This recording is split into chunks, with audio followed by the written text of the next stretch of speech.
Good morning and good afternoon. This is Juhyeon from South Korea. I am currently majoring in international development at the Seoul National University Graduate School of International Studies. As someone studying international development, I found Rain School an innovative way to tackle water scarcity around the world. And today I would like to share some of my thoughts on ways to improve more effectiveness and efficiency of Rain School by introducing performance monitoring and evaluation framework. I believe that monitoring and evaluation frameworks are crucial for projects like Rain School, as it provides ways to assess the crucial link between the beneficiaries on the ground and decision makers. Given the absence of guidelines for monitoring and evaluating Rain Schools, my presentation aims to introduce objective performance monitoring and evaluation methods. Through the evaluation of Rain School, lessons learned from can be used as a reference for future project implementations. It will become valuable information for decision-making on how to modify Rain Schools and on establishing strategies. Furthermore, the framework allows to foster accountability, which will enhance the support from the local stakeholders. Since the 1990s, the operating methods of development cooperation agencies have been based on a system that strengthens a sense of ownership, partnership, participation, and capacity development of recipient countries. Evaluation and monitoring systems for these projects are implemented for the purpose of setting and achieving development goals. I have conducted case studies of monitoring and evaluation frameworks from the World Bank, the Asian Development Bank, and the International Monetary Fund. The World Bank uses a capacity development result framework, which is used to manage design, implementation, monitoring, and evaluation of development projects. It emphasizes having clear performance goals and indicators. However, it lacked information on evaluation system and methodologies. The ADB uses a design and monitoring framework that evaluates its policies, strategies, and operations in an independent and systematic manner. It highlights the importance of interconnectedness between project stage and performance management systems. ADB also introduced a technical assessment completion report validation, a procedure to follow up during the post-project phase. IMF uses a common evaluation framework which provides practical guidance for capacity development activities. This emphasizes information gathering from multiple stakeholders and is based on a result-oriented monitoring system. Based on framework used by these multilateral development agencies, and considering that Rain School is a local-based, micro-level initiative with a deep understanding of local conditions and people, I would like to share some of my ideas on what should be included in the monitoring and evaluation framework for the Rain Schools. Before I get into details, I would like to talk about what makes the performance monitoring and evaluation framework for Rain School so unique. The most important agenda for Rain School is to provide adequate amount of drinkable water and to maximize the use of rainwater. So these are some questions that we must consider. Number one, is Rain School able to provide drinkable water? It would be important to keep track of POU treatment, as the Rain School must provide water within the range of pH level 6.5 and 9.5. Number two, how many days are there without any water? Countries in the Mekong region have heavy rainfall during the monsoon season, wherever during the dry season, they have a very low rate of rainfall. Utilizing the Rain School, the communities are able to reduce the number of days without water. Thus, it will be crucial to count days without water and to maximize rain utilization to monitor and evaluate the improvements. Number three, how to encourage and maximize effectiveness. To encourage and maximize the effectiveness and regulate the facilities, remote monitoring is implemented in each Rain School. Remote monitoring increases the efficiency and quality of monitoring and evaluations framework. Number four, economic sustainability and private sector partnerships. Economic sustainability is an important agenda for rain schools.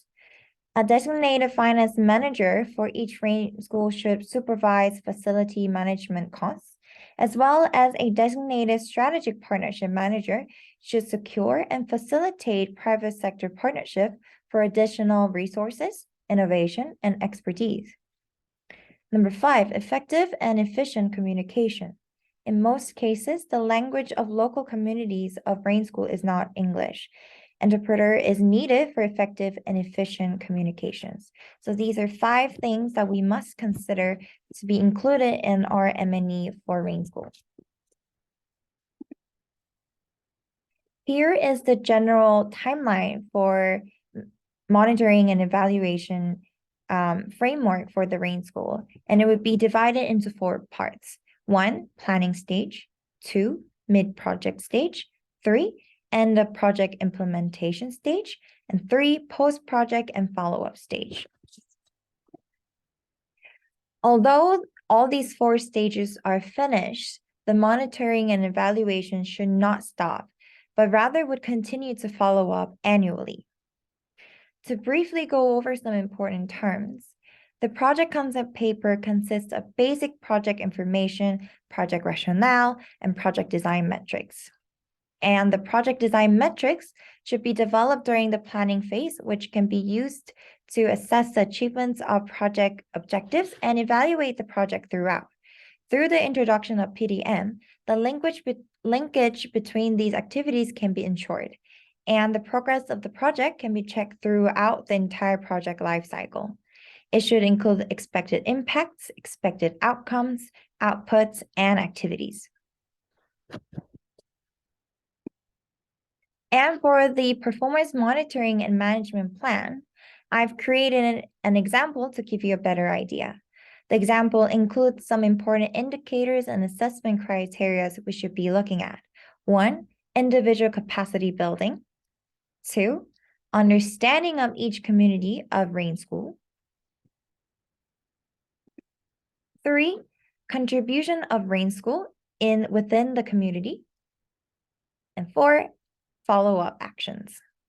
As you can see, these indicators and criteria also include the important scientific indicators that I've mentioned with the 5 questions that we need to ask for the rain schools. To collect data, we would need to go through surveys and interviews. Unlike many monitoring and evaluation used by other institutions, I've included local stakeholders such as students, teachers, Skywater committees, the local community members as interviewees, as it would be important to gain feedback and insights from the people that engage with the rain school the most. I've created some interview questions that range from easy to answer questions to more subjective ones. They ask for current situation, personal thoughts, and experience, and situation based on future progress. Again, these are very flexible and they should be fitted into each situations and context of each rain schools. The evaluation of rain school is conducted based on the OECD DOC 6 evaluation criteria, which includes relevance, effectiveness, efficiency, coherence, impact, and sustainability. In addition, criteria on whether it provides an adequate amount of drinkable water is also included. However, it may not always be clear to distinguish between these criteria. Thus, it would be important to select criteria in a flexible manner depending on the nature and context of each rain schools. The evaluation rating system is to quantify the results of the evaluation and improve the objectivity and reliability of rain schools. Again, as you can see, in the total of score 36, adding up all the relevance, effectiveness, efficiency, and coherence, impact, sustainability, as well as quantity and quality of water scores, I have decided that project with points higher than 30 with over 7 points from the quantity and quality of rainwater would be very successful. points between 25 to 29, with over 6 points from the quantity and quality of rainwater would be considered successful. Points between 15 and 24 with over 5 points from quantity and quality of rainwater would be considered partly successful, and points less than 14 would be considered as unsatisfactory. However, understanding that at this stage of the monitoring and evaluation framework, collecting data from surveys and interview, and then transforming them into these scores may be challenging. Thus, it would require a more objective approach to quantify these results. Thank you for your attention. I would appreciate any comments or feedback.